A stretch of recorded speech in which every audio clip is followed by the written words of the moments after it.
এই বেটা এই মিথ্যা কথা বলেছিস কেন? এদিকে গেছে মেয়েটা। কোনটা মিথ্যা বললাম? তুই তো বললি যে এইদিকে মেয়েটা গেছে, মেয়েটা তো এদিকে যায়। গেছে তো। এই বেটা মিথ্যা কথা বলিস আবার। আচ্ছা আপনারা তো আমাকে বলেন না কি কারণে মেয়েটাকে কি কারণে হয়েছে সেটা কি তোকে বলবো? তুই তো ভুল ইনফরমেশন দিয়েছিস। মেয়েটা এদিকে গেছে, আমরা তন্ন তন্ন করে খুঁজেছি কোথায়।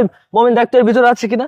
আরে আপনারা আমার মনে হচ্ছে এই বেটাই সবকিছু জানে। লুকিয়ে রেখেছে, আছে ওর ভিতরে। একটা মেয়ে মানুষ এখানে ঢুকে তাহলে কোথায়? তুই তো জানিস এখানে তুই কাজ করছিলি, তার কে জানে? কেন আপনারা তাকে তাও ধাওয়া করছেন সেটা বলেন। আরে ধর বেটা, কেন ধাওয়া করেছে আমি কি সেটা তোকে বলবো? না বললে আমি সত্যটা কিভাবে বলি? মমিন জানিস তো ভাই, আমার সব প্ল্যান মানে আমার সব শেষ। আচ্ছা ভাই একটু সত্যি করে বলেন না কোন দিকে গেছে ভাই? আপনি কেন কেন মেয়েটার ক্ষতি করছেন আপনারা? হ্যাঁ মেয়েটার ক্ষতি তার মানে শিওরে জানে। আমি তো জানি আপনারা না বললে আমি কিভাবে বলবো? মেয়েটা এইদিকে গেছে, আপনাদেরকে পাঠাইছি দিকে আপনারা ধর বেটা একবার বলে এদিকে গেছে ওইদিকে গেছে, আমি ওইদিকে গেছে, ওইদিকে যায়। শিওর এদিকে শিওর এদিকে গেছে, যান। আসছে এখানে।